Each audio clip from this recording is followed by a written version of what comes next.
Jacob Albracht, Tommy Castor. This is Sports Daily on Wichita's #1 sports radio, 97.5 and 1240 KFH.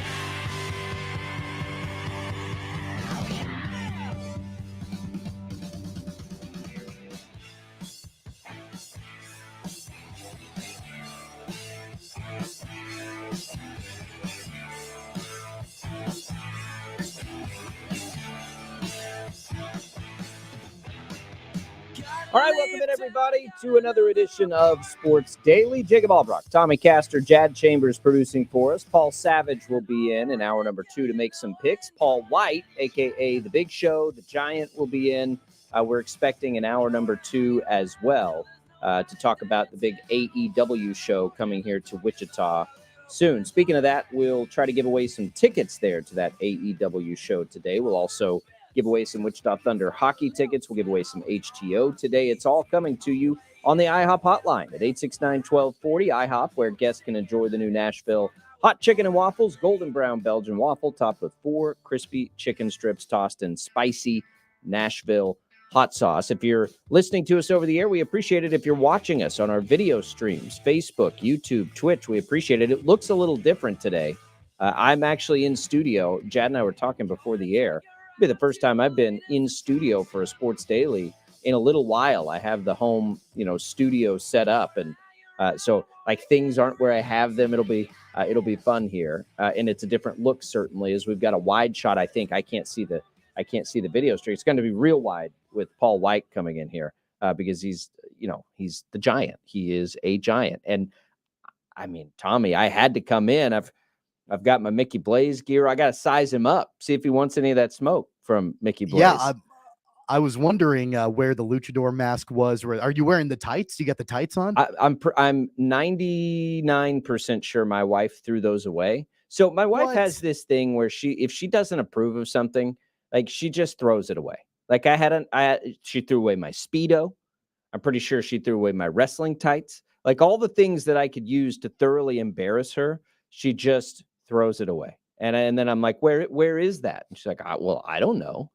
And I put things like, I'm not OCD, but I always put things back in the same place so I know where they are. Like I know I would put them there. So probably thrown away if I had to guess. But she hasn't got to all my gear. I've still got my shirt, still got some swag back from those days. So we'll see how that goes. We'll see if we'll see what the Big Show thinks, or Paul White, I think is he just goes by his name now in AEW. But we're looking forward to that. That'll come. He's former Wichita State basketball player, so there'll be some local stuff to talk to him about, which we're excited to do. Hopefully, he's able to get over here and spend a decent amount of time with us. But we'll have some fun either way. We got to get ready for a big football weekend today. We've got the Chiefs, obviously, in a rivalry game. Hasn't been much of a rivalry the last decade or so. That's coming on Sunday. We've got K-State and KU, both with homecoming games on Saturday. So a lot to rip through. We'll have the voice of the Wildcats, Wyatt Thompson, on with us in the next segment. Tommy, how are you this morning? I'm good. I'm ready for the weekend. Going to be a busy one. Just a lot going on. Hockey. We've got 3 games in 3 nights this weekend, starting tonight at Intrust Bank Arena. So Friday night, Saturday night, Sunday afternoon. It's going to be pretty busy. Are those all at Intrust this weekend? They are back to back to back. Wow. Okay. Well, we'll have an opportunity for you to win some tickets to the hockey. We'll get to that in just a little bit. Thursday night football, we got the World Series beginning tonight. We can get into that maybe if we have time. But the Thursday night football last night is typically where we quickly peruse on a Friday. But we also have a couple stories we do want to cram in here today on a very, very, very, very, very busy Friday. There is some chatter on the new, proposed Kansas City ballpark. And we haven't touched on this, and this may just have to keep getting pushed until next week. This Michigan story and the scouting and the cheating and all that stuff. So let's quickly hit Thursday night football, and then we can spend some time on that ballpark. It was a decent game last night. It took Tampa a while to get things going offensively, but they had a shot with the Hail Mary. You remember that teaser bet we talked about yesterday of giving the points, giving the Bucs a little extra points and teasing that under down. Well, I did that, and it paid. That plus money. So that was nice. They covered the spread either way, but they would not have hit that over. Tommy, they would have missed it by a point. It was, I think, at 43, and they of course got to 42, but teased down. It did fine. So that was fun.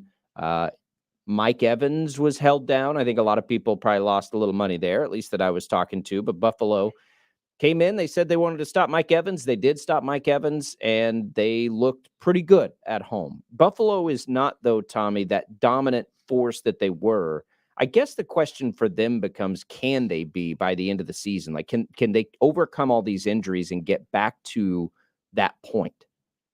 I think they can, and I think that last night was the start of that. I mean, if you lose that game, you fall back to 500 in a division that's pretty stout with the Dolphins and even the Jets kind of hanging around in there a little bit. So that was a critical game for the Bills to get back on track, move to 5-3 in the division.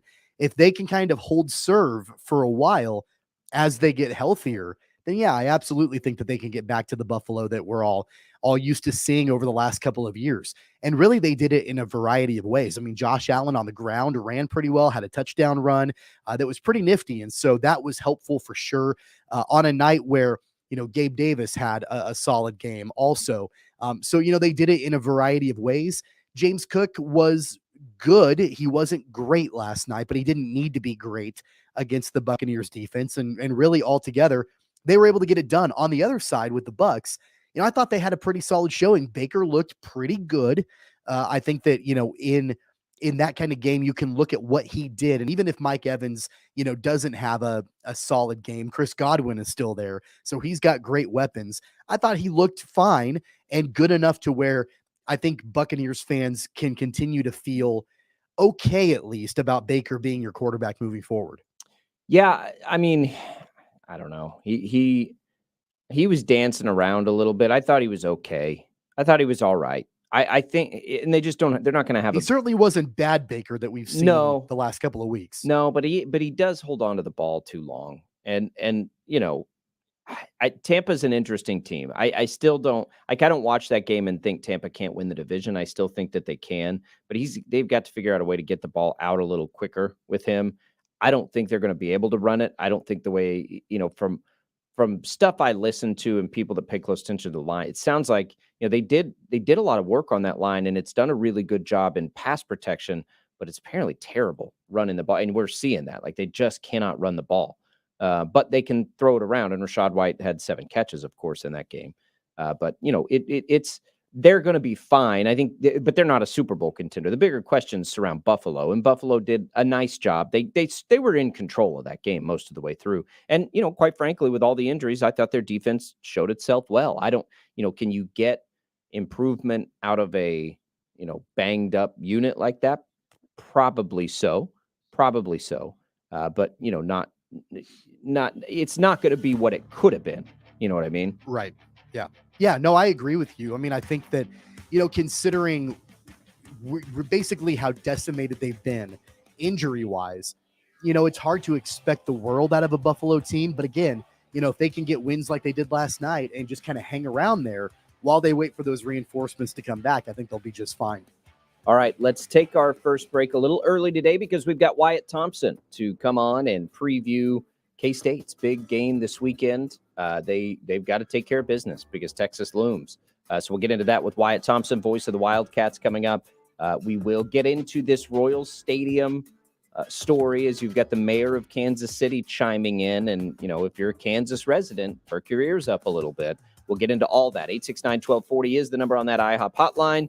On that hotline, right after this, will be Wyatt Thompson, voice of the Wildcats. We'll be right back.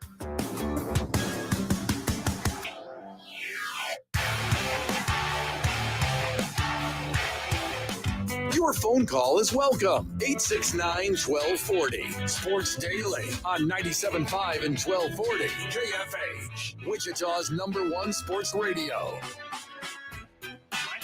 The choices we make affect the moments we live. That's why who you choose for health insurance doesn't really matter until you really need it.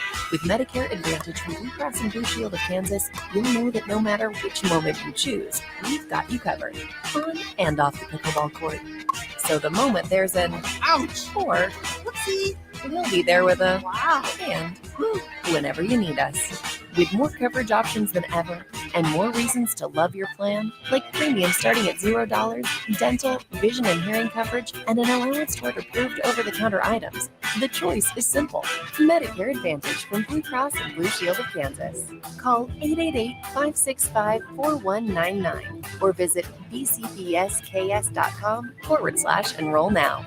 Blue Cross and Blue Shield of Kansas offers Medicare Advantage PPO plans. Enrollment dependent on contract renewal. Not connected with or endorsed by the U.S. government or the federal Medicare program. Keep your water heater heating, stop your faucet from leaking. Just call up the pros at David Lease Plumbing. Water softeners are a great way to improve the quality of water in your home. Benefits are softer skin and clothes, fewer water spots, less corrosion in water piping appliances, and an overall better quality of drinking water. Give us a call at 945-0117 for an estimate for a new water softener. Let David Lease Plumbing give your plumbing a new lease on life. An exciting era of Shocker basketball is right around the corner with new head coaches Paul Mills and Terry Nooner leading this year's men's and women's teams. Take in the electric sights and sounds of Charles Koch Arena as a season ticket holder and be rewarded with a collector's replica of the arena. Plus, there are all sorts of new game day improvements coming to your house on the prairie, including fan-friendly concession pricing, simplified entry into the arena, and thrilling enhancements to the game presentation. Join Shocker Nation and reserve your season tickets in the Roundhouse by calling 316-978-FANS. I'm Tony Kornheiser, and this is my show. What, you expecting something different? Whether you're looking for deep, insightful dives into the day's top sports stories, that's why we have guests right now. So, or simply how to get changed for 100, you'll find it on the Tony Kornheiser Show. From football picks from the best prognosticators in the business, including a monkey, to real-time baseball playoff analysis, to traffic in an area where you don't live. We got you covered. My friends come on, and you know them. Listen on the Odyssey app or wherever you get your podcasts. Discover, this is Danny. Hi, it's Jen Coolidge. I just want to thank you for making me feel so special. I earned cash back on debit for my dinner party groceries. That's great. But with Discover Cashback Debit, we give everyone cash back on everyday purchases. Anything else I can help you with? Are you hungry? Because everyone left after the asparagus sorbet. Introducing Discover Cashback Debit, a checking account with cash back. It pays to Discover. Eligibility and terms at discover.com/cashback debit. Discover Bank, member FDIC. Get big savings and big rewards during Pro-Vember at Lowe's. Right now, MVP's members earn 3 times the bonus points on DeWalt products and save $200 on a DeWalt sliding compound miter saw. Plus, earn 3 times the bonus points on Little Giant products and save $70 on a Little Giant multi-position 14-foot ladder. Lowe's knows savings. Lowe's knows pros. While supplies last, selection varies by location. Bonus points calculated before taxes and fees after applicable discounts if any. Valid through 11/22. Hey everybody, it's Boomer Esiason. eBay Motors has everything you need to keep your ride or die alive. From superchargers, brakes, exhaust kits, and more. With over 122 million parts, eBay Motors levels your baby up to its peak performance. And with eBay Guaranteed Fit, your part is guaranteed to fit your ride every time or your money back. But all the parts you need at the prices you want, it's easy to bring home the win. Keep your ride or die alive at ebaymotors.com. Eligible items only, exclusions apply. We're going abroad for the first time in years, to Spain. So we started using Babbel. And started learning Spanish fast. With Babbel, you can start having conversations in another language in just 3 weeks. ¿Cómo te llamas? ¿Cómo te llamas? When you learn a language, you want to actually use it. Babbel is designed with that goal in mind. In just 3 weeks, we're starting to have conversations in Spanish. Gracias, Babbel. Babbel, language for life. Now try Babbel for free at Babbel.com. That's Babbel.com. It's game time in Hornet Nation. The Emporia State Hornets are back in action and better than ever. Get your season tickets, live at the Hive VIP experience passes, and all sport passes today at ESUHornets.com. This report is brought to you by Emporia State University Hornets. Don't have the Odyssey app? Download it now. Follow KFH Radio and start listening. AUDACY. Odyssey. The commercials are over. Yo, I haven't got all day. 869-1240. Time to get busy. This is Sports Daily on KFH.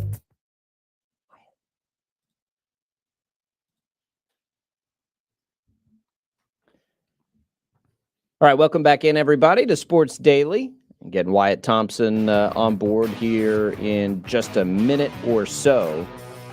Tommy, you're in Lawrence this week? Are you going to the KU game, right?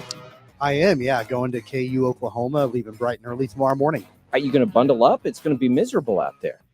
Yeah, it's not going to be fun as far as the weather is concerned. I mean, I looked at that this morning. I think we're looking at like a high of 45 and windy and rainy. So, I mean, it's not going to be pleasant, but I mean, hey, that's like late fall football weather, right? Yeah, except like I don't know that I'm quite ready for this.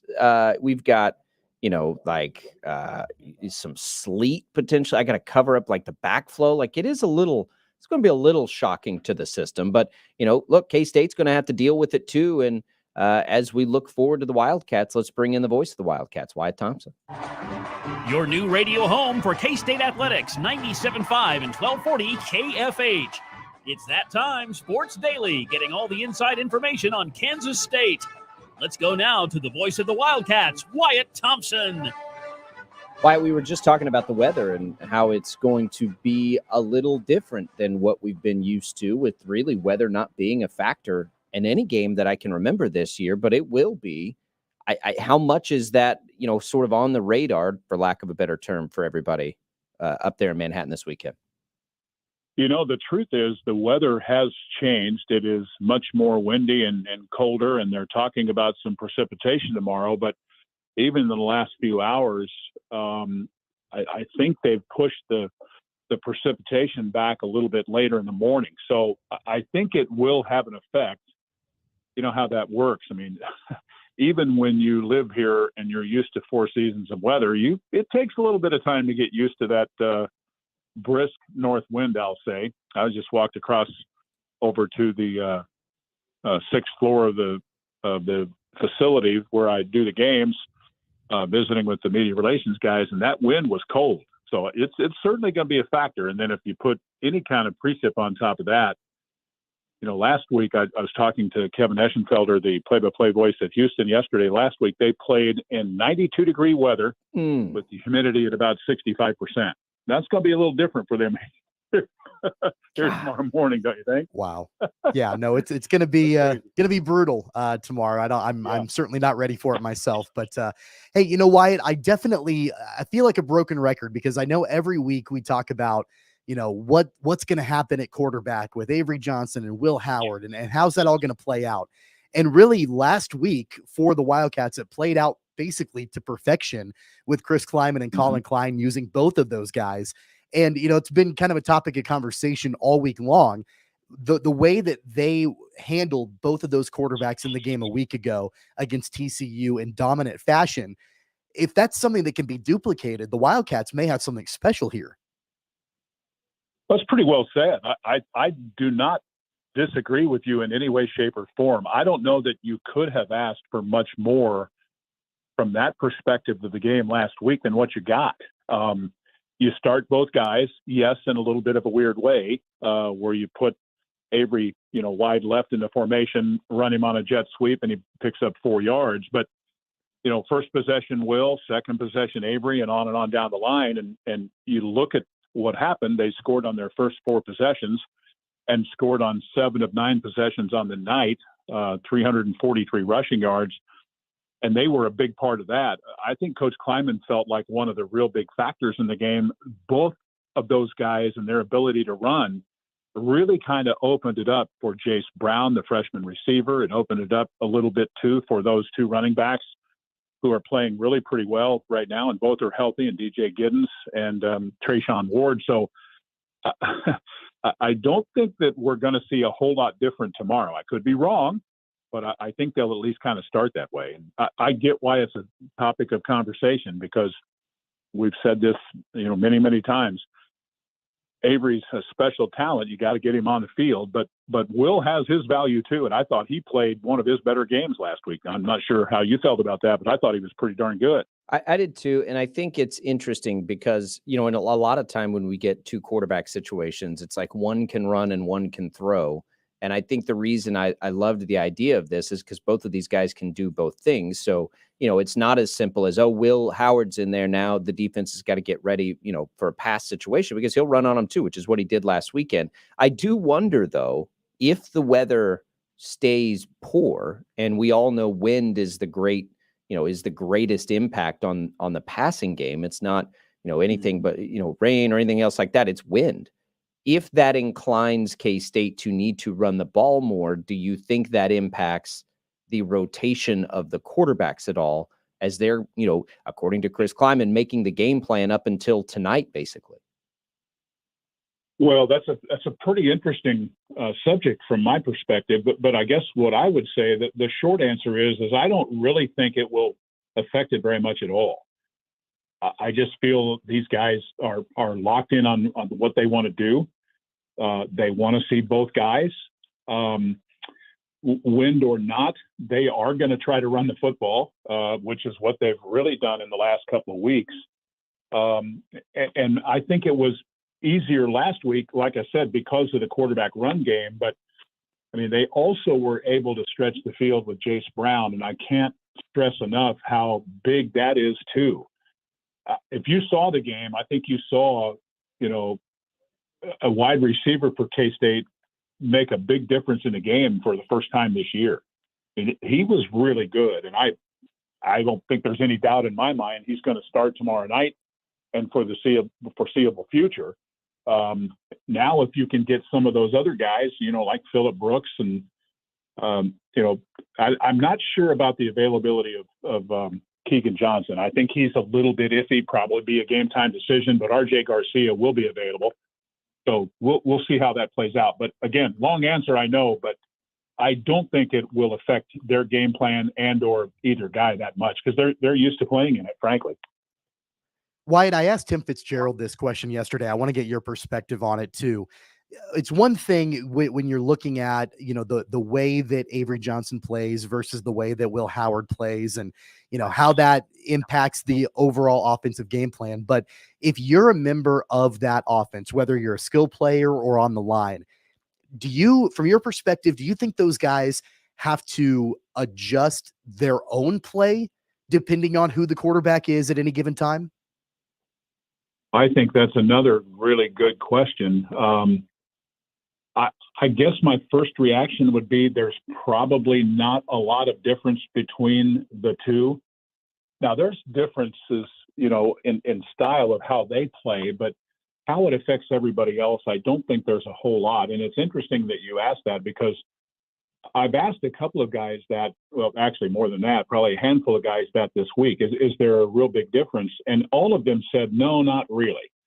I think when it gets right down to it, you have to, take care of your assignment and, who's at quarterback probably isn't going to, really do a whole lot to change that part of it.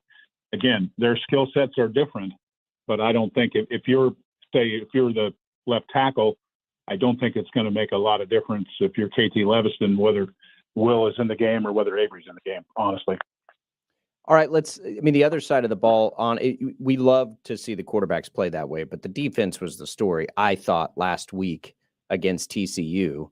That has been the bigger question to me too, is the defense going to be good enough for K-State to potentially play themselves back into a Big 12 championship game? Well, you told us last week, Wyatt, that you thought this group was improving quite a bit, from, game to game. And I think that proof was in the pudding last week. Is that something that continues? How real was that performance, do you think? Well, I think it was very real. And I think they are continuing to get better. And not just the secondary. I think it's virtually everybody. They've had to do some interesting things, when Daniel Green went down. We all know that. And because they go from a sixth-year senior to a freshman as the starter, and then the freshman gets hurt, and then you've got a third starting linebacker through 7 games in there. So there's been some tweaking going on, but I really like the consistency of the defensive front. And really, it's basically a 4-man rotation at defensive end. Now, certainly, it'd be fair to say that Cody Stufflebean and probably Nate Matlack aren't getting the reps as the first 2 guys. And from the nose guard position, Banks and Eli Leo aren't getting what Uso gets, but you don't see a lot of drop off. I think that's the real key, which tells you those guys are all doing what they're supposed to be doing. you're getting really good linebacker play from Desmond Purnell and Austin Moore. And I said this last week, and we talked about it quite a bit. You know, it's such a difference-making thing when Jacob Parrish is in there and is healthy. But in addition to that, I think we've seen this is, again, my opinion. Maybe not everybody would agree with it, but I think we've seen that other spot get better with Keenan Garber. I love his ability to run and to cover, and I think he's kind of just, with reps, he's just getting better. He'd been a receiver really the whole time he'd been here until late last fall. So he's still, even though he's been here a long time, it's still somewhat new to him. Having Will Lee back certainly helps. But really for me, the two guys in that secondary that maybe we don't talk about enough, that I think both are playing really, really well right now is Kobe Savage and Marquise Siegel. Marquise is really just rock solid. I think Coach Kleiman raved about him from the time he walked in here and saw him practice for the first time, and his approach and how he does things. So there's good quality people there. It's just getting everybody on the same page. And when they flip those two positions with Kobe and BJ, it certainly helped BJ too. Wyatt, it was a really interesting game a week ago with Houston and Texas. The Cougars had more first downs, more yards passing, more total offense, and more third down conversions than the Longhorns. Only lost by a touchdown. But, I mean, this is a Houston team that, I think there are a little bit of unknowns with them. But at the same time, it was pretty impressive a week ago what they did with Texas. What are some things that the Wildcats can take away from that matchup a week ago that Houston had against Texas?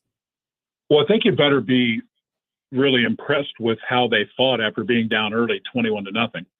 They are, and maybe I didn't finish the thought there about the K-State defense. Tomorrow will be a much different challenge for the Wildcat defense than what we saw last Saturday night from my perspective. And if it's nothing else, it's the threat of quarterback run game. We've talked about how that changed K-State's look. It certainly has the ability to change Houston's look. And I think that Donovan Smith is playing at a pretty high level. He's 16 touchdowns to 4 picks. He's at like 67% completion rate. He's more calm and cool in the pocket. He doesn't run a lot, but boy, does it create issues with the threat of that, and he can also throw on the run. This will be, I think, a lot different scenario there. Now, with that said, maybe it won't be quite as difficult if K-State does what they did last week in the run game and has, 38 minutes time of possession and those kind of things. So there are variables in this, but you have to be concerned about that. And the fact that they fought back, and the fact that they have pretty good personnel, including a pro left tackle and maybe a first-round pick. They do have some skill. Their issue has been defense. And that's the other factor going in here. They did a little bit of change last week schematically. It helped them not give up shock plays to Texas. And if you're not giving up shock plays to Texas, that to me says that you have some capabilities. I'm very anxious to see what they bring to the table tomorrow. Dana's been here before. Donovan Smith has been here before. I think to some degree that is an advantage because this place will be hopping, even as it's going to be chilly and what have you, as we talked about. But being here once, it certainly would help you. I don't think they're great by any stretch of the imagination. I don't want to overblow them, but I think they do have some capabilities, especially offensively. And if there was, threat of overlooking them before, there certainly won't be now after what they did last week. All right, Wyatt, what is coming up on the broadcast? It's homecoming, right? Do you guys have any special plans for the broadcast, which, by the way, begins everybody at 9 a.m. Wake up early with the Wildcats tomorrow. I don't know that we necessarily have anything special for homecoming. They've got, the big day today with the parade and the pep rally tonight. I'll be there at the pep rally to introduce and interview Coach Kleiman briefly. Looking forward to that, of course. But in the pregame show, I'm really anxious for everybody to hear the player interviews this week. I had a sit down with Carver Willis, who's the Wildcats' right tackle. You know, he's really, I don't know that he gets enough run on this. Started the year for Christian Duffy at the right tackle, and frankly, even by his own admission, didn't play well in the first couple of games. Matter of fact, played probably pretty poorly.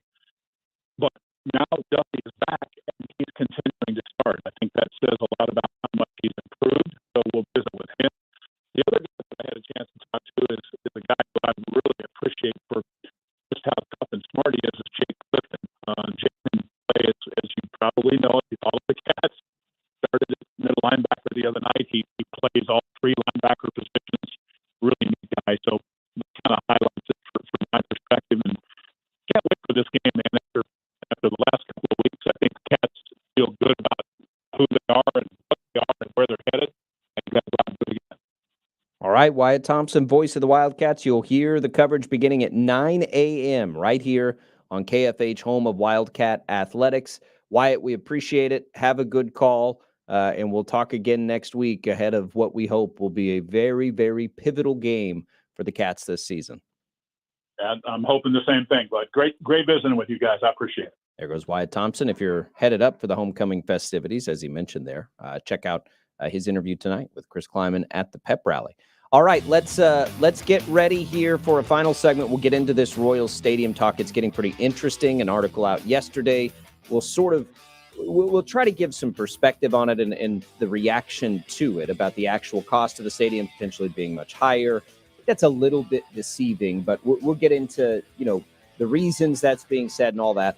On the way out, Tommy, let's give away some Wichita Thunder hockey. You guys have a ton of games coming up. What do we have for people? Yeah, we do. We got a lot of games this weekend kicking off tonight at Intrust Bank Arena. We're going to give you a 4-pack of tickets to the game tonight, taking on the Cincinnati Cyclones at 7:05. All right, there you go. We'll do it to the first caller on that IHOP hotline. Jad will get us a winner. Family 4-pack of tickets to the Wichita Thunder tonight. Good luck, everybody. We'll come back. We'll talk about this new ballpark up in Kansas City and how it pertains to Kansas potentially next.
Oh, okay, take it easy. We're going on the air. This is Sports Daily on KFH.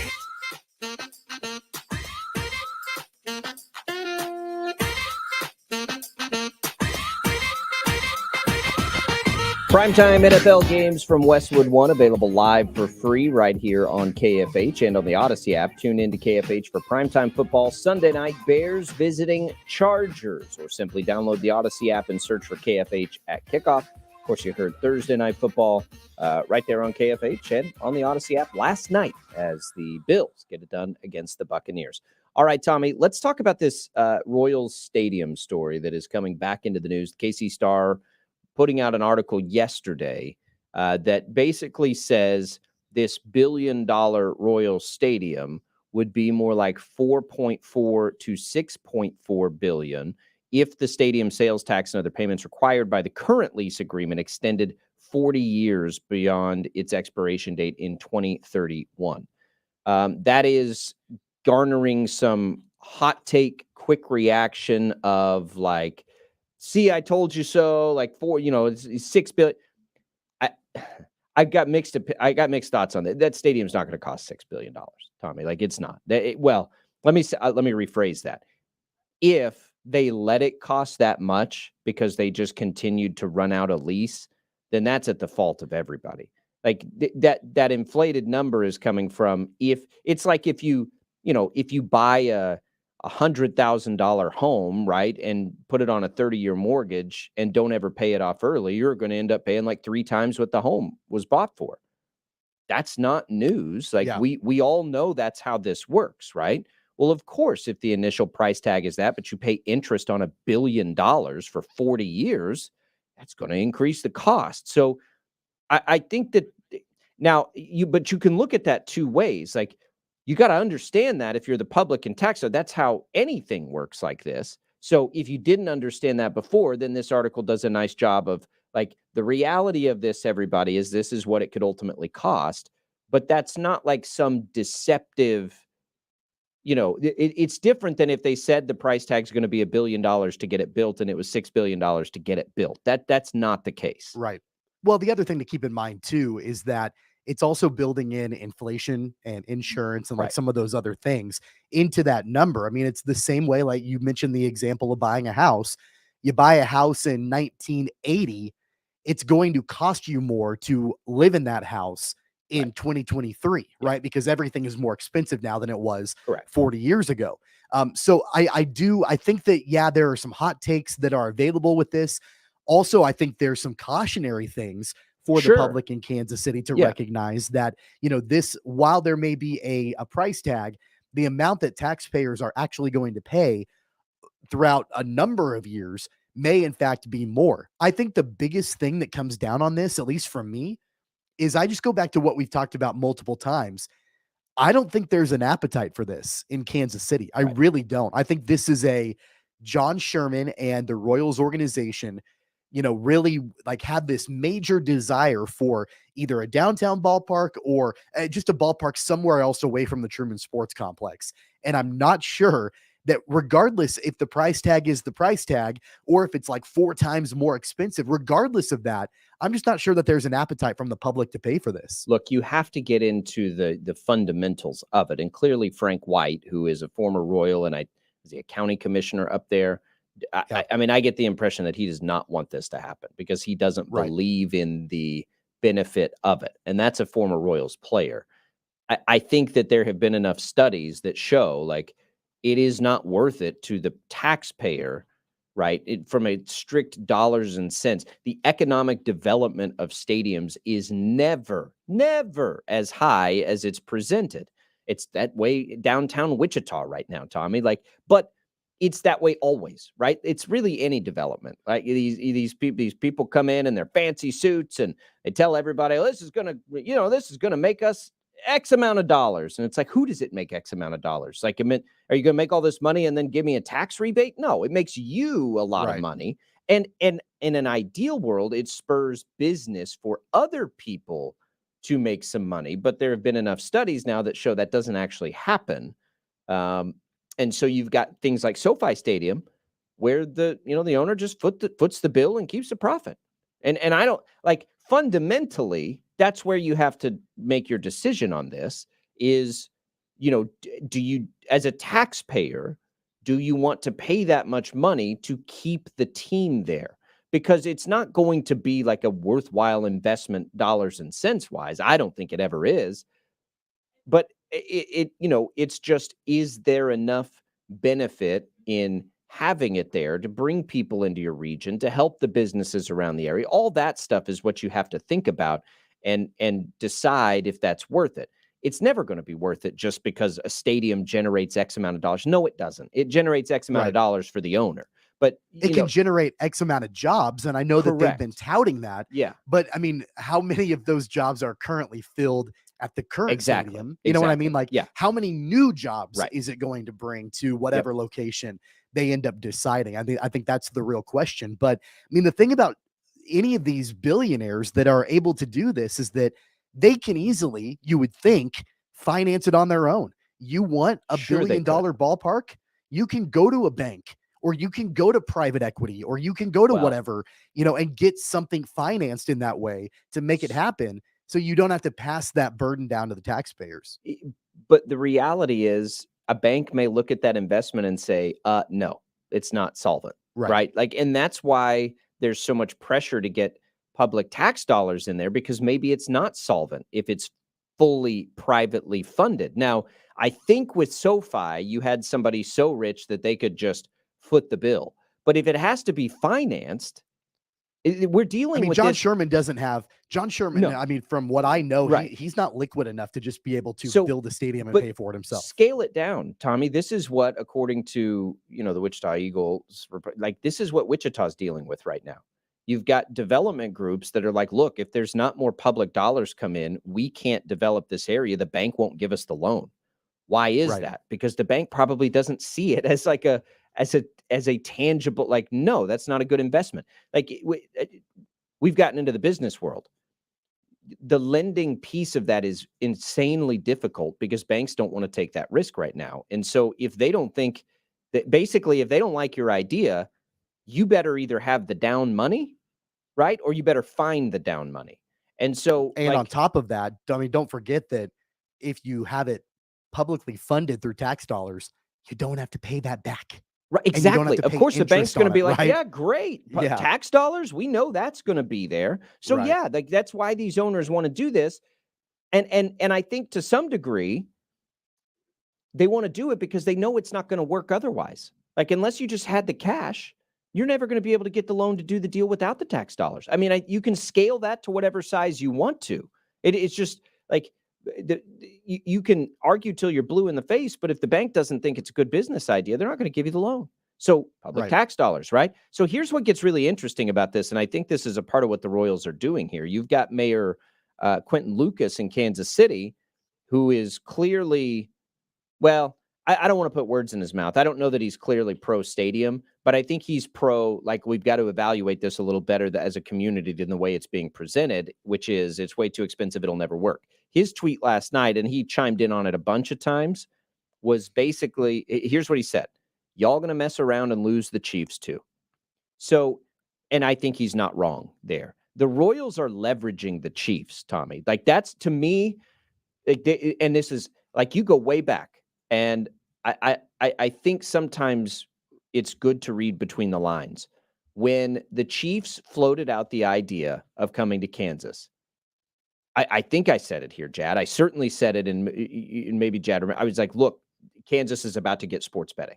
Like, that is slogged along. The Chiefs are doing this, and the Chiefs have the NFL has said, like, we want betting to be a part of this stuff. I said, if the Chiefs are interested in potentially coming to Kansas, right now, Kansas can beat Missouri by pushing through betting. Boom. Fastest state to ever push through that legislation like that. Don't think that it's not a real possibility that the Chiefs could come over here, because I've thought from the very beginning, that's why you saw bipartisan, like, cooperation on getting through sports betting, because it maybe, just maybe, gives the state of Kansas a chance at the Chiefs. Well, Mayor Lucas clearly up there thinks that you better be careful here or the Chiefs are going to leave. And the Royals know that. It's almost like they're leveraging their connection to the Chiefs to get this investment, because of the fear of losing the Chiefs. And that's a legitimate fear. Talking about the Royals and the Chiefs are two very different things. The economic driver of an NFL team and a Major League Baseball team are two very different things, right? The Chiefs just brought Kansas City Super Bowls and Super Bowl parades and an NFL draft experience and like all of this stuff.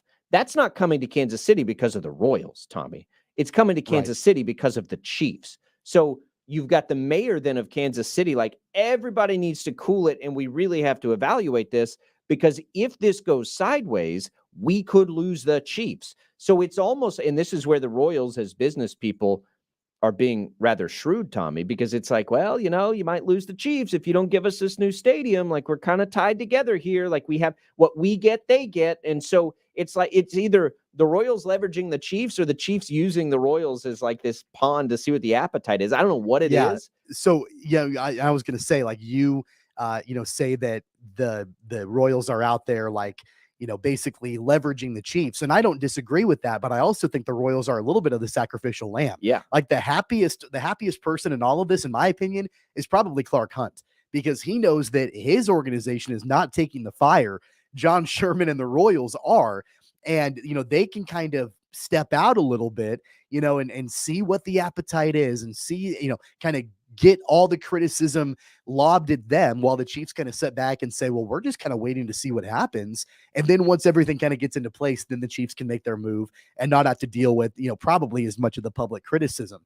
I think that there is a likelihood that one or both of these franchises eventually moves across the border for sports betting, for the fact that you don't have to worry about total relocation of the franchises, which is something that has to go through a major process, and it's really difficult and can get really messy. We've seen that happen multiple times over the history of the NFL and Major League Baseball. If they just move across the border, they can still be the Kansas City Royals or the Kansas City Chiefs. So I think that eventually may end up being something that happens, especially if on the Missouri side, there isn't the desire to take care of, getting a new stadium and all of that. And I'm not even suggesting that it's the right thing to do for Missouri. Like if I'm a resident in Missouri, I'm not sure I want to use my tax dollars to do this. Well, wouldn't you rather just live in another surrounding county and sure, get the benefit of it without having to pay for it? Absolutely. 100%. Jad, what's up? I was just going to say, yes, you did say that. I mean, I do remember that. I agree. And it's like I said, they have all that shovel-ready area right over there, by the NASCAR track, racetrack. The racetrack. Kansas Speedway and all of that. Look, there's appeal to. I don't think. I think the Royals, if the Royals don't do the current deal, they'll just go up into a different county in the city. It sounds like they have their two proposals. They're doing that. The Chiefs, though, won't be tethered to them if that happens. Like the North Kansas City one, I think the Chiefs, because if I could, and I do not take this as gospel because I don't pay attention to the politics in Kansas City. I don't know it, but I'm pretty sure that I've seen that lease, right, that currently exists. If they stay in that county, it would be an extension of that lease. And by extending that lease, Kansas City, the Chiefs, would just automatically get extended too, I think. Right. And if that happens, I think that's right too. And if that happens, they can just renovate Arrowhead and accomplish the same goal.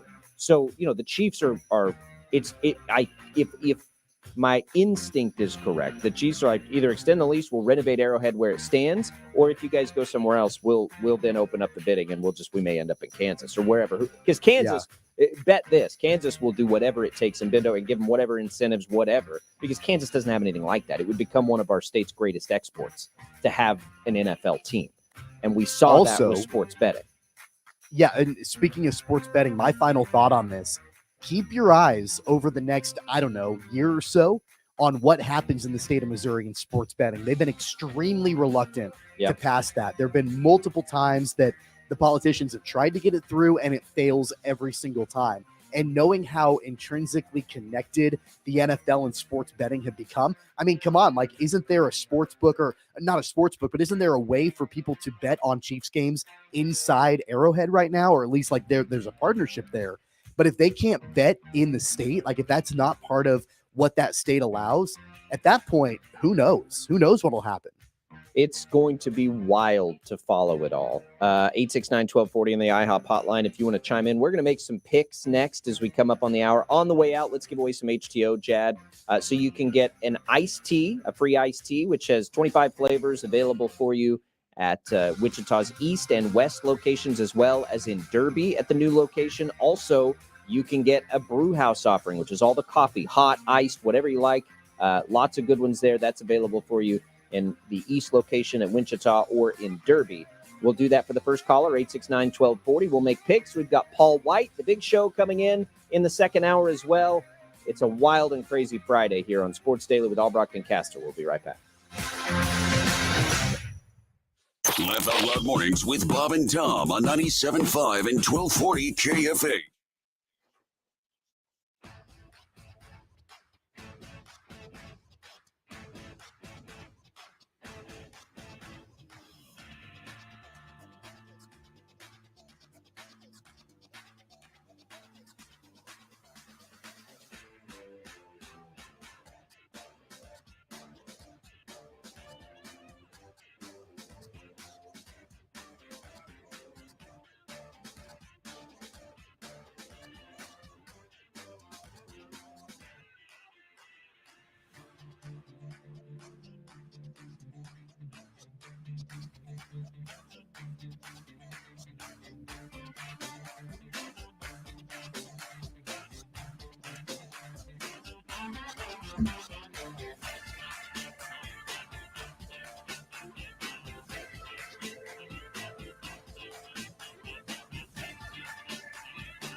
Hey, sports bettors, ready for some picks destined to fail? Time to hear what the Sports Daily staff thinks of the weekend games. All right, welcome back in, everybody. Hour number 2. It's Albracht, it's Castor, it's Savage coming in for the picks on the week. Savage had a nice week, 8-2 on his picks. Not as good as my 9-1 a couple of weeks ago, but it's all right. It's all right. Okay. Tommy and I both 5-5. Tommy, just behind the scenes, absolutely jinxed himself. We were all hearing about how good his college picks were on Saturday. Had to let everybody NFL know, was bad. And then the NFL comes rearing its ugly head. I was the opposite. I was a little better in the pros. I think I was like 3-2 in the pros, 2-3 in college. Paul was pretty good everywhere. But it's a humbling experience. Right. Trying to pick games. I'll tell you what was fun. I'm going to tell you what was fun over this particular weekend was the fact that Tommy, you and I, we have this little group chat we have on with text. And Tommy and I are sitting there ragging on you like you're not even listening. Right. I mean, we're sitting there talking about you. Because I know the power of a jinx. Like I can't Yeah. like I know better than to know. talk about my picks before all 10 games have played out. Yeah, I know how that works. It's like when I get annoyed with Tommy saying like Rangers games are over in the postseason. Like no, they're not. Like who's that's over? more calculated. Who's that's over, more Tommy? calculated. Yeah. I mean, I thought the Rangers game was over in Game 7, and Jacob was not having that.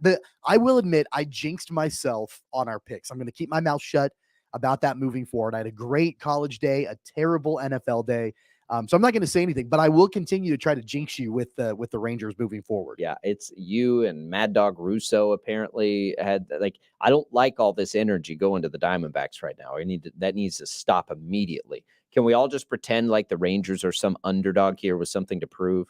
That would feel way better. All right, so picks. Paul has a 1-game lead over me overall. Tommy, I think, is about 9 or 10 games back, so is going to have to chip away. But we got lots of time. Are we even to the I don't think we're to the halfway point of picks. We're pretty close, but we've got a long way to go. So let's hit the music here, Jad. We'll make our way through. Bear with us in this second hour, by the way. We've got Paul White, the Big Show, the pro wrestler, coming in, and their arrival is going to be right toward the end of the show. So we're trying to negotiate our time here in this hour too. So that might be a little different than it normally is. So here we go. We'll start in the college ranks. This is a good one. Oregon on the road at Utah. Oregon is a 6.5-point road favorite. Utah just can keep on doing what it's doing, Paul. You won last week, so you can start us off here. Who you taking? You know who I picked last week? Utah was on our list last week. I took Utah. Yeah. And if I'm not mistaken, I do believe that I was not on an island with that. No, I you was were on on the the island, island. That I took. You know something? Utah won for me last week. I'm going to go ahead and take Utah. I got no good take on this. I think Oregon's good, and I know they lost to Washington. But I think Utah's good too at home. At home. Do it. Pull the trigger. I'm gonna take Oregon. I'll take figured. Oregon. Yeah, I'll take the Ducks here. They got me against Washington. We'll see if they can redeem themselves. Tommy. Well, Utah, you mentioned they just keep continuing to do their thing without Cam Rising, but the way that they won against USC last week was pretty impressive. Yeah. And Kyle Whittingham has done a really great job there at Utah. But that being said, I love Dan Lanning. I love the Oregon Ducks. Considering the number is within a touchdown, I think I'm going to take Oregon and I'll lay the points. Yahoo! Okay. Yeah. Yeah, with me. All right. I'll start this one off. Ohio State at Wisconsin. Wisconsin getting 14.5 points at home. Look, Ohio State guys really impressed me last week. I think the difference in Penn State and Wisconsin is significant. So I think Ohio State can cover that number. I'm gonna lay that kind of number with Ohio State and ride the Buckeyes here on the road. Tommy? Look, I have jumped on the Ohio State bandwagon multiple times in our picks this season. I don't know. The number's a little too big for me, though. I mean, Wisconsin, you say there's a significant difference. I'm not quite sure that there is. There is a difference, but I don't think it's 14.5. Knowing it's a home game for Wisconsin, I thought that, they're 5-3 right now overall. They're not ranked. So, yeah, they're not as good as Ohio State. But I'm going to take the home team. I'll take Wisconsin, and I'll take that 14.5. I think they can keep it within 2 touchdowns. Paul, a chance to break the tie here. What do you think? Very interesting. I have no confidence in Wisconsin this year. They're a good program. They're a great program. Camp Randall's a great place to play football if you're a member of Wisconsin's football team. But Ohio State's good. Ohio State's starting to get it. They're a better team now than they were when they started the year out. I'm taking Ohio State, and it could be 14.5 by halftime. Okay, so BYU at Texas. Texas, a 20-point home favorite, Tommy. That number is they clearly the Vegas was not scared off by last week against Houston. You can start us on this one. Longhorns laying 20 at home. Way too many points. Way too many points, in my opinion. I think Texas wins the game, but BYU at times they've looked fairly impressive this season, and even in conference play. I mean, I know that they're, somewhere around the middle of the pack in the Big 12. They're not going to probably compete for a Big 12 championship, but they're okay. And I think that they can keep it within 3 touchdowns on the road in Austin. I know Texas has to shake off the scare they had against Houston a week ago. I think the Longhorns win. I'm just not sure it's by more than 20. So I'm going to take BYU, and I'll take the points. That makes you next, Paul. Well, I've been disappointed in Utah. I thought they were going to be better. I thought they were going to have a bigger impact on the Big 12. I'm kind of disappointed in them because I'm kind of pulling for them. They're a private school. They're a private religious school. And that's where I went. I went to a private religious school. I don't think BYU is near as good as everybody thinks they are. Tommy, I think they're good. I think they're improving. But they're not going to be able to play to the level of the University of Texas on this particular Saturday in Austin. A lot of points. It's a lot of points. I'm taking Texas. I'm taking BYU. It's too many points for me too. I don't know who's going to be their quarterback. That's it for me. Like they're laying that kind of number without Quinn Ewers there. If they had Quinn Ewers, I might be more comfortable with it. But I'm not going to do that it's until Texas. We see their okay. They grow quarterbacks down there. You know that, don't you? I mean, Yeah. they'll find one. Yeah, who was the last great one? Well, okay. Colt McCoy? Well, that might be. Yeah, it might be Colt McCoy. No, they've had some decent ones in between now All right. and then, but no, thank you. I'll take the points there. All right, Paul, you're up first here with the Cats. Houston getting 17 points in Manhattan this weekend. Man, I don't know if I have a feel for Houston because they played Texas. They could have won that game. If you watched probably it, should have won. it. I watched a bunch of that game, and they looked really good to me. They're athletic and they run so well. Gosh, that is a lot of points. But it is at home, isn't it? You know something? I'm going to take K-State. No.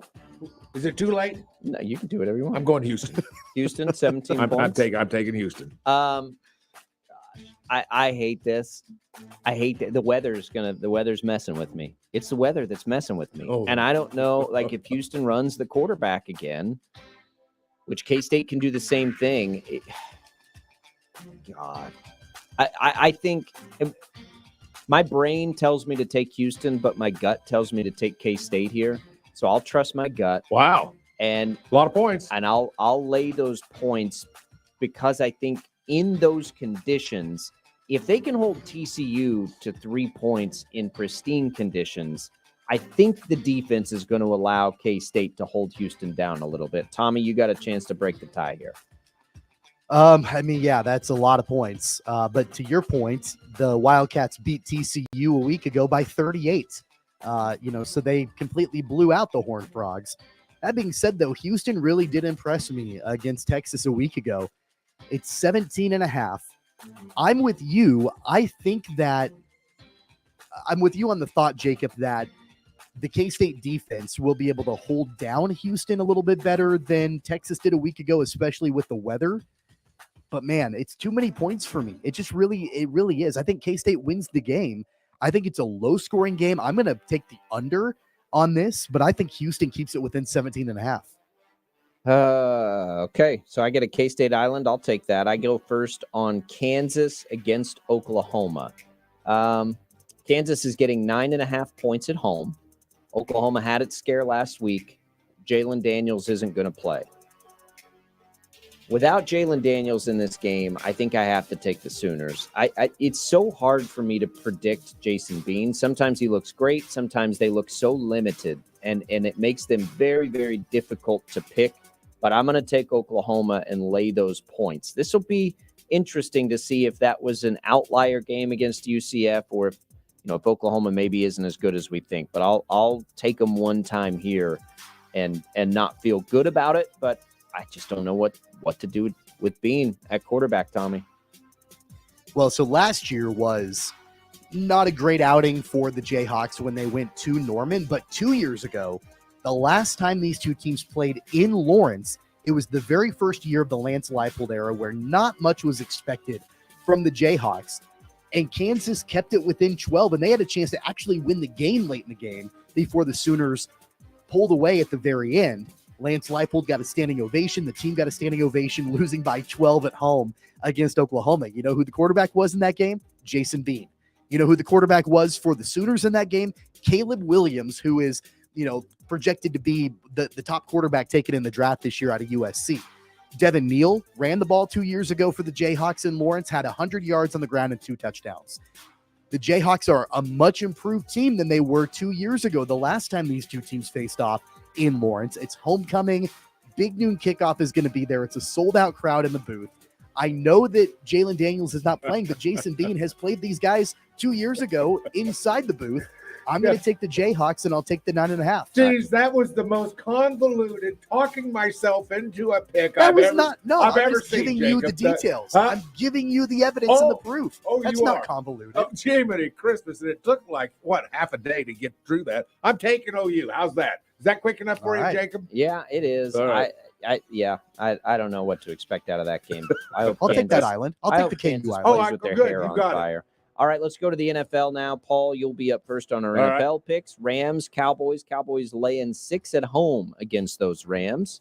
Well, I've done well with the Cowboys. You'll admit I've done pretty well. Yep. I haven't gotten everything with them, but I'm on the plus side with the Cowboys. I've taken the Cowboys. It's a bit sentimental, but I'm going to go ahead and take them. But they've done well for me so far. I'm taking the Cowboys. Yeah, I think that I'm going to join you there. We don't have Kyron Williams still for the Rams, and I think he's been a big part of their offense. I don't trust their run game at all, which means the Cowboys can probably pin their ears back just a little bit and try to get to Matt Stafford. Those receivers in LA are so good. But I think the Cowboys at home, we saw their dud against the 49ers. Feels a little too early for their next dud. We know it's coming at some point, but I'll bet that it's not coming this week and they can cover the 6. Tommy? I originally had the Cowboys written down also, but I'm so far behind.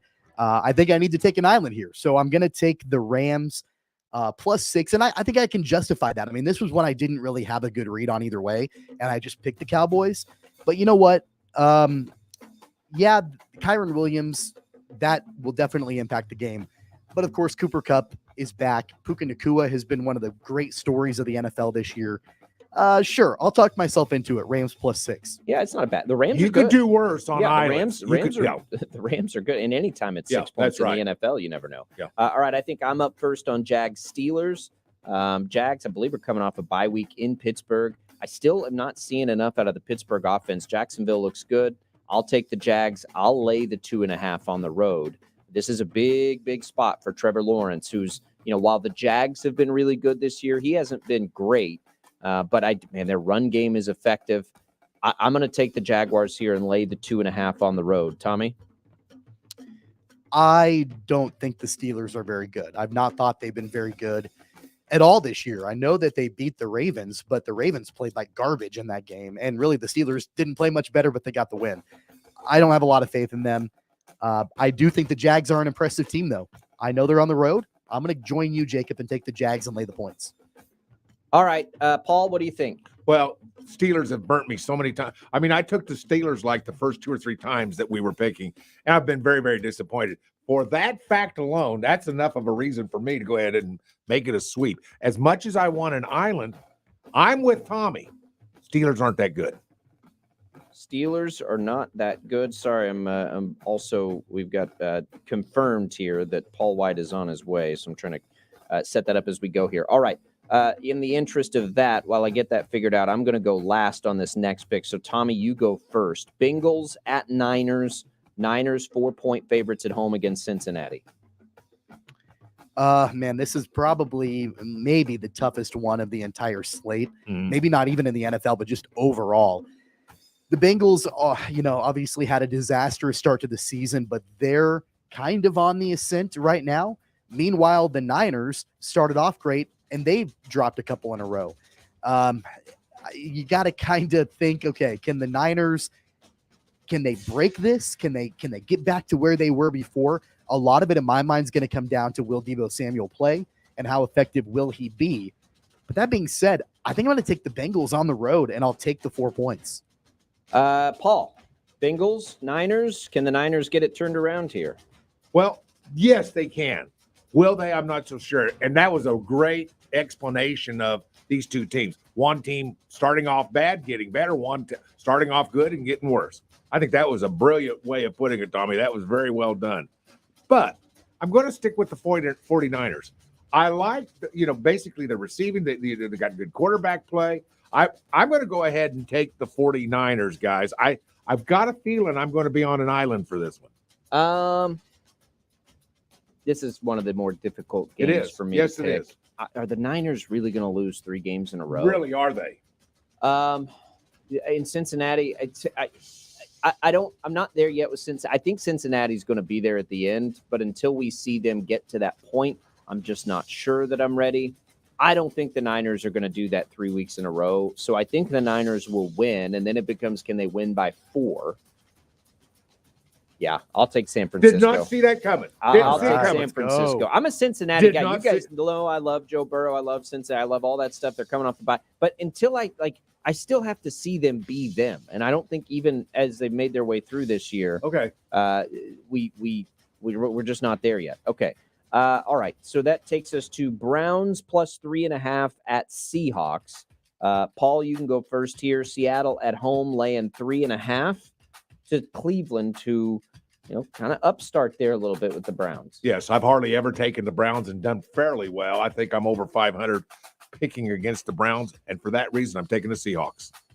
Okay. Seahawks, quick and easy there. I am going to take oh, my God.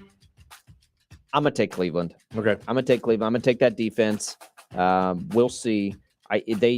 They're just so weird on offense, but man, they're deep. And then all of a sudden last week, the game gets into the 60s against Indianapolis. So I'm just going to bet on a defense bouncing back here and keeping it close. So I'll take the 3.5 points as much as anything and take Cleveland. Tommy? The only way that Cleveland does anything moving forward is their defense, as we all know. Myles Garrett is incredible, but overall the unit didn't do a great job stopping the Colts last week. So that being said, I'm going to join Paul. I'll take the Seahawks at home, and I'll lay the 3.5. In almost what will certainly be a sweep, we'll pick the last one here. I'll go first. Chiefs laying 7 against the Broncos.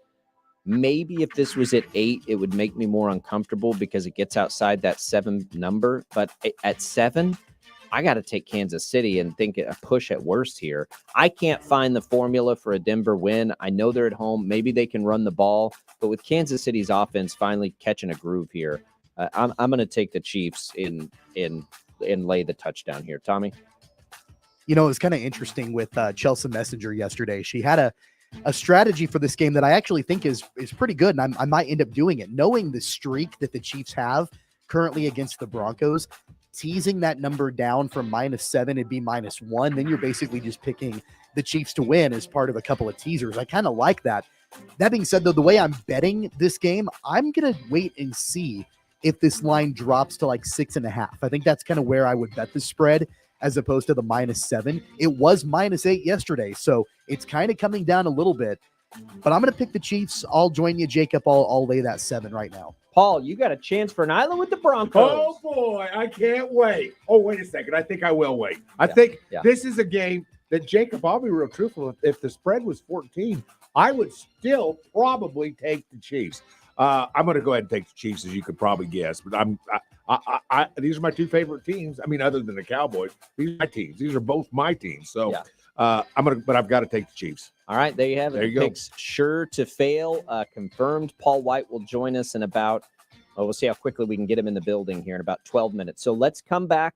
We'll do a quick segment here when we return, and then we'll have and sort of take you down the home stretch there with the pro wrestling star Paul White to talk about the event coming up here in Wichita.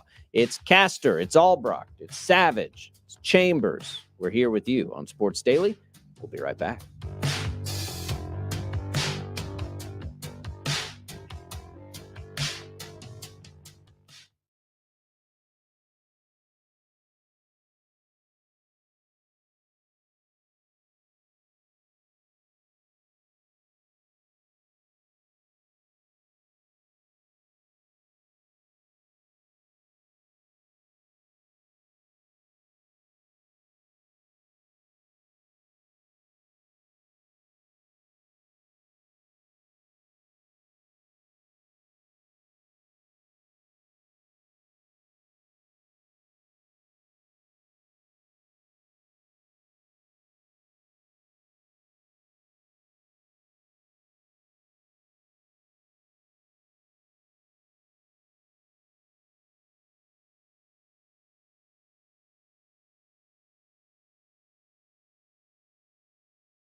All right, welcome back in, everybody. Sports Daily. It's Jacob Albracht, Tommy Castor, Paul Savage with us here for another segment, and then we will have in Paul White, who is of course, famous pro wrestler, played some basketball at Wichita State, AEW, which is that organization now coming into Wichita. I believe we have a national telecast here for the November 4th event at Intrust Bank Arena. We'll get you some tickets to that, a chance to win those coming up a little later in the show as well. Fellas, let's spend just a couple of minutes here because we're going to do a quick segment, but we haven't talked about it at all, this Michigan story, and it is getting weird. So you've got, a former assistant who has apparently or allegedly been buying tickets at opposing stadiums and stealing signs and coming up with this elaborate scandal. But now I'm seeing reports that the former offensive coordinator there is a part of an FBI investigation for something that's going on with like a computer hacking thing that was going on. I don't know what's happening here. I feel like at this point right now on October 27th, there's like a 0% chance John Harbaugh is the head coach at Michigan next year, whether he just leaves to get away from all this or whether there's some serious sanctions coming. Both of those things probably feel true to me. Well, I think Jim Harbaugh, clearly there have been issues even leading up to this season. He served a suspension, right? So Yes. there have been issues with his tenure at Michigan anyway here recently. And now all this comes to light. They've been very vague about the nature of this FBI investigation. For the former offensive coordinator, he was fired back in January. And all they're saying is like computer crimes, but we don't exactly know what that means at this point. At least I haven't seen anything about that. I think, again, I agree with you. It's very unlikely, in my opinion, that Jim Harbaugh will remain as the coach, and he may very well want to get out of town ahead of all of this. That way he can kind of avoid it, because I think that there's a scenario, depending on what all comes out with this, where you could very easily say, and the NCAA might do this, that Jim Harbaugh has not created an atmosphere of compliance, and they jump on sort of like those sorts of things all the time with NCAA violations. Isn't it up to every football team, every head football coach to make sure that whatever they're trying to get across during a game is to be kept a secret, or when they're scouting? A lot of these teams, Jacob, you've been to many colleges, I know you have, and when you drive by the practice field, it's hard to see in there, isn't it? Well, yeah, it's difficult to see in. A lot of them have screens on the fence so you can't see. Everybody does what it takes to keep secrets. I'm not sure maybe I'm Pollyannish. I don't understand in today's world, particularly with football, what the big deal is about trying to gain an advantage. And the day somebody starts coming up with computer things that, we have a thing called AI, artificial intelligence. Things are changing. It's going to get harder and harder. And it's like the genie is out of the bottle. The genie's gone. That genie has left home. And all I'm saying is that I'm not sure, and please explain to me why I'm wrong on this. And I might be wrong. There's a level of naivety in this for sure. Yes.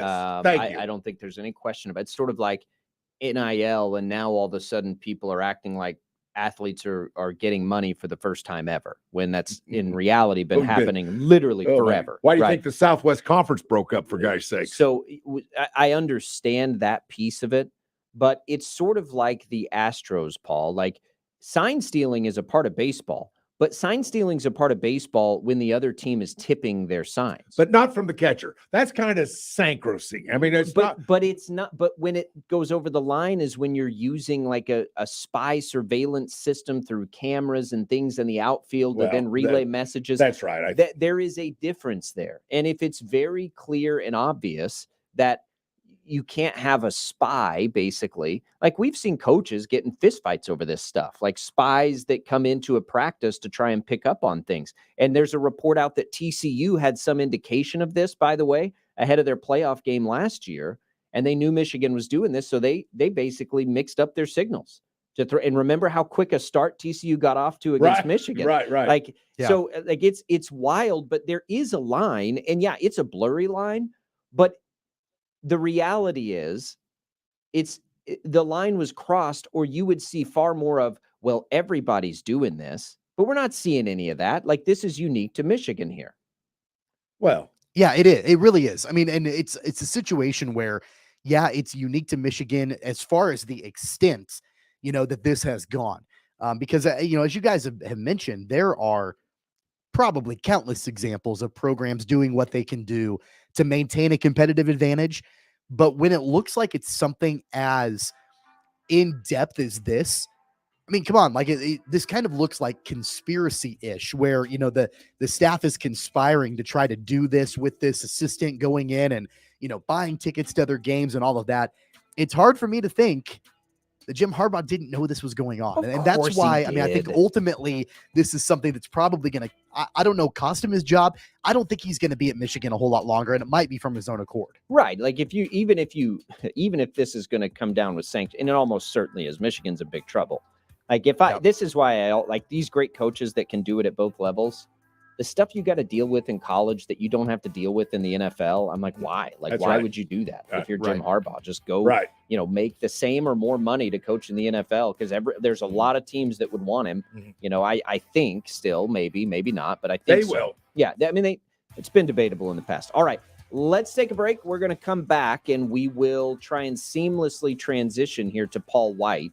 He may walk into the studio while we're in the next segment. So bear with us as we do that. He's obviously making his rounds around Wichita, hitting all the media things today to promote their big event, which is coming up, by the way, on November 4th at Intrust Bank Arena. But stick with us here. And one way or the other, we'll talk to the former Shocker basketball player and a guy that has some connections to this area as one of the biggest stars in the world of his industry. That's coming up on Sports Daily.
All right, welcome back, everybody. Sports Daily here. Albracht, Savage, Castor, soon to be Paul White. He, I believe, is walking into the building. You can imagine when you make your rounds, you're like up to the minute here. So the guy that's with him is texting me. This should be getting here pretty quick, I think, Paul.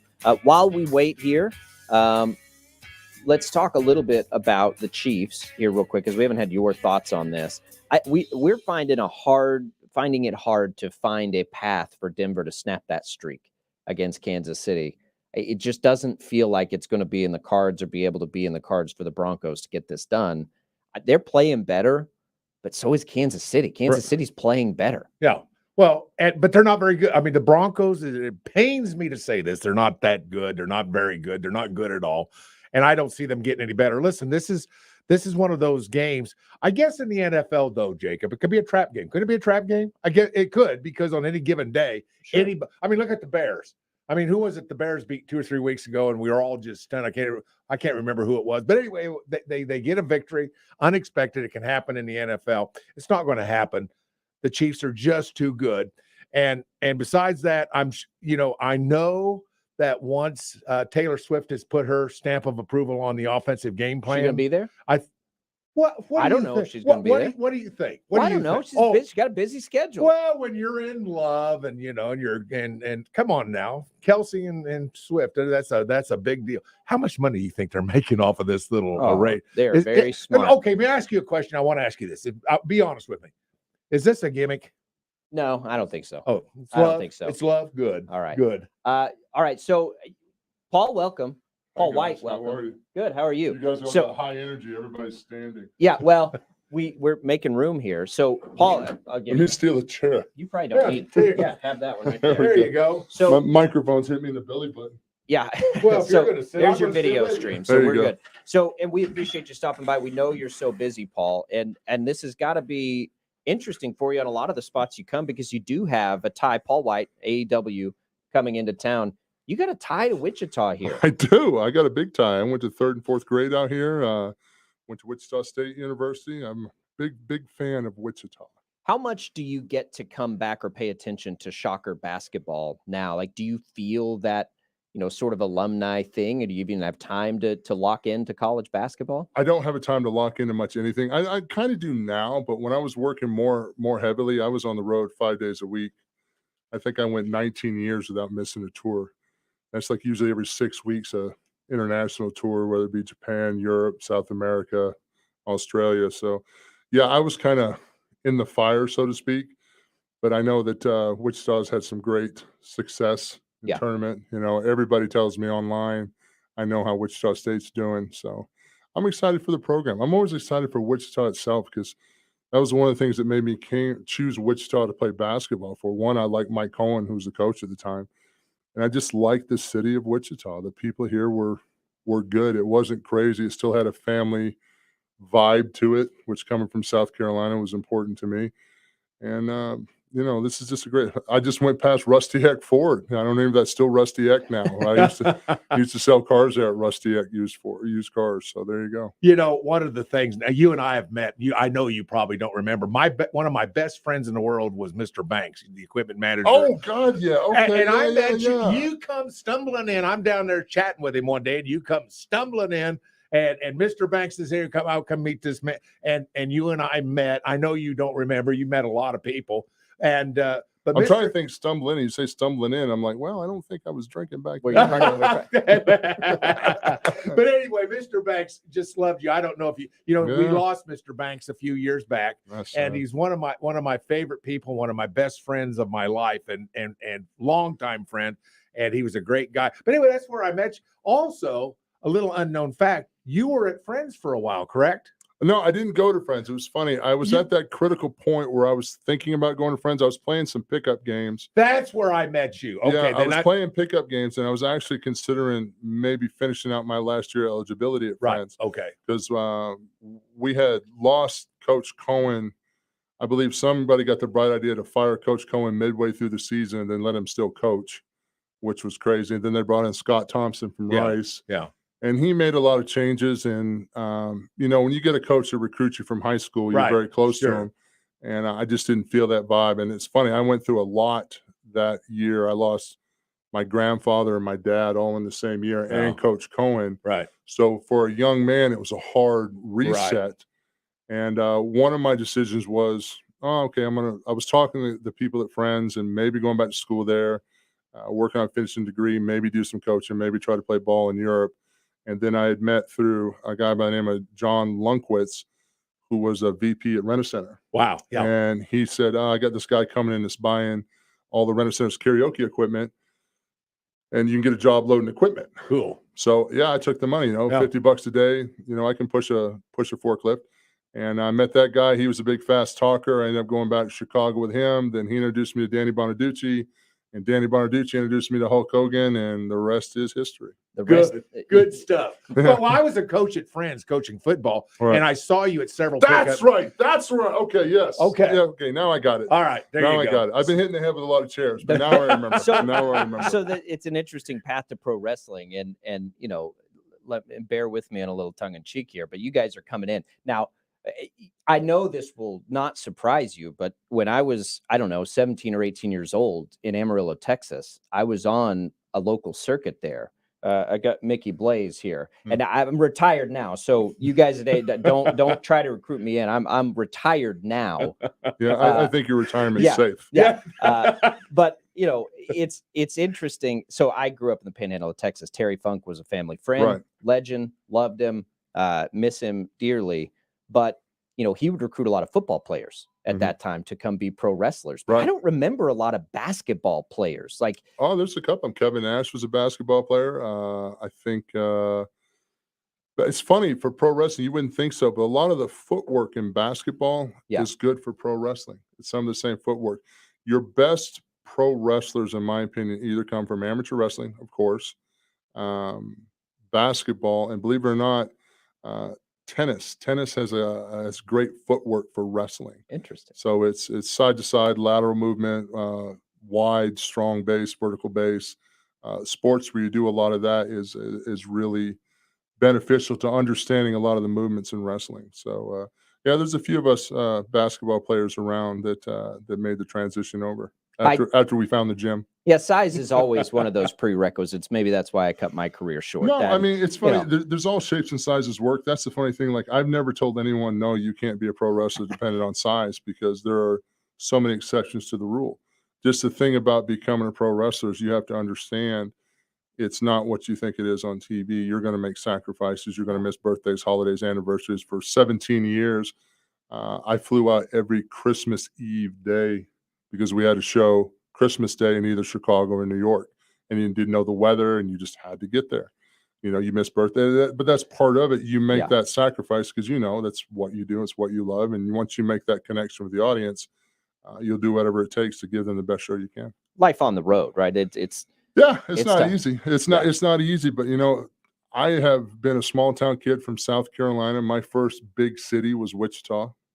Honestly, it was amazing to walk out in front of Henry Levitt Arena and see that crowd and see that atmosphere. So it was a good introduction of what was to come down the road. I mean, who knew that number 50 from Wichita State was going to travel the world and be a professional wrestler? So you never know where life's going to take you. One door shuts, another opens. It's just being willing to take that risk and keep your eyes open for that opportunity. It's cool too. I'm as a transplant myself, one of the first things people tell people when they come in, especially if they're talking about, like, Paul White used to play basketball. Yeah. Bill Parcells and Paul White spent time at Wichita State. I might have played 6 minutes my entire career That's at okay. Wichita State. That's all right. I think I was a great motivational guy on the bench. I always had good fire for the guys playing. Let's talk before we run out of time, and then we can go back, because I do want to give you time to talk about what's coming on November 4th. So you're now with AEW. Yes. You guys have an event coming, and this is a nationally televised event. Is that right? Oh, absolutely. Yeah, we're on TNT. It's one of our new flagship shows on TNT, AEW Collision. We're coming here November 4th in Trust Bank Arena. I think doors open at 6. Show starts at 7. You're going to be on live TV, and you're going to see some great AEW talent, plus a few talents that I'm sure, if you're a wrestling fan, you've seen along the way here and there. It's great for professional wrestling. It's great for fans because there's 2 viable companies to work for now. When there's only one dog in town, right?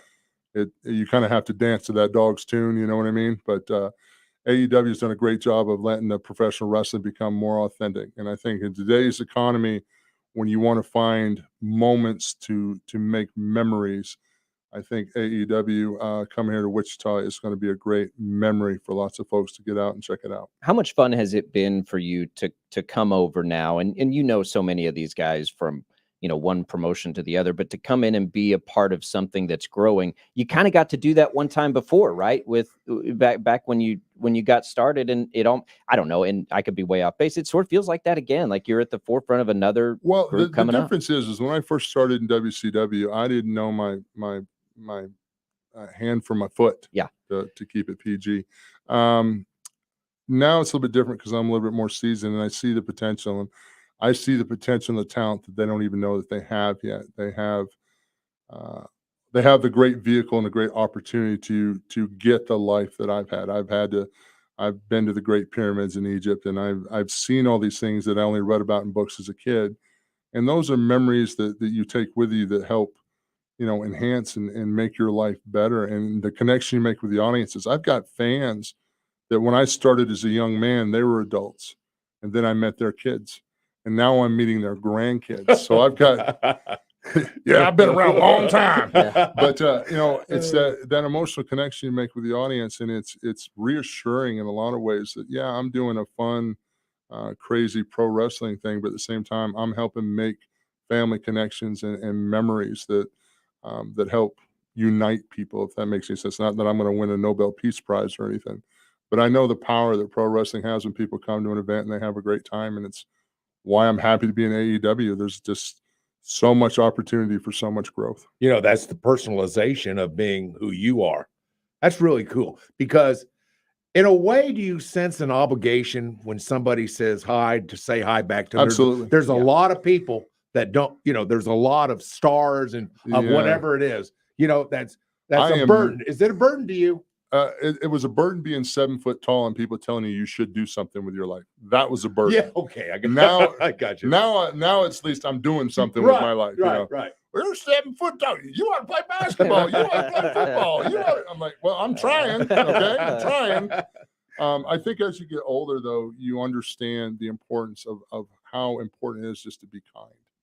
You know, I try to give, and I have my bad days. Look, you know, my family knows when dad comes out with a basketball shorts on, he's not doing anything that day. It's, I'm going to sit in my chair, I'm going to read a book, and I have 12 cats, and one of them's going to get nabbed to sit in my lap, and I'm going to chill out that day and get my energy back. But it's your responsibility, I think, to, especially, what am I doing? I'm a pro wrestler. I'm not making a better rocket. I'm not building a great cure for cancer or something important. No, I'm entertainment. So when people meet you out, you should have a smile for them. You should be kind because it costs nothing to be kind. Oh my gosh, that's just unbelievable. We've got a minute left here, Paul. We really appreciate you coming through and spending just a little bit. I know you're making the rounds, and it's a wild and crazy day. But again, AEW Collisions coming to Intrust Bank Arena November 4th, 6:30. You can get tickets right now. Just go to Intrust Bank Arena's website. AEWtickets.com. TIX. I suspect that people are going to be in for a pretty wild and crazy and fun show. It's going to be amazing. Now, this is our first step through the door here in Wichita, and it's important to me that obviously the AEW puts on the best show possible and give the great rabid Wichita wrestling fans an incredible product. And who knows, you come out, you might see a former Shocker basketball player wearing spandex. It might be fun. Hey, there you go. That's a tease enough for me. Paul White, everybody. We appreciate it. Thank you guys so much for the time. We're going to let you make the rounds. AEW, we'll give away a pair of tickets. Let's let Jad do that right now. A pair of tickets for you to AEW Collision, November 4th.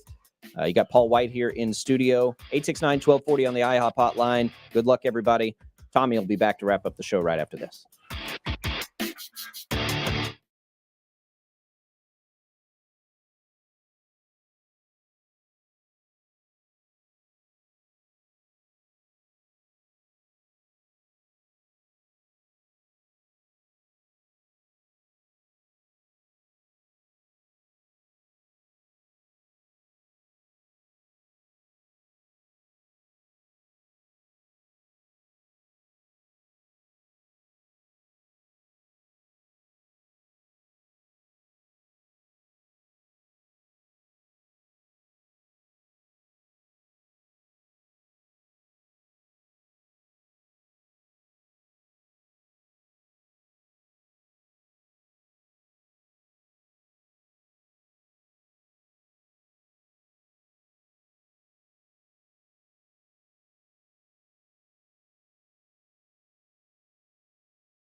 All right, everybody, that's going to wrap things up for us today. Our thanks to AEW superstar Paul White.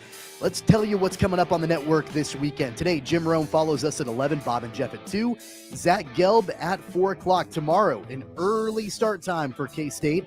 Pre-game coverage begins at 9 a.m. against Houston right here on KFH. Butler football tomorrow night on KFH, on the road at Coffeyville beginning at 6:30.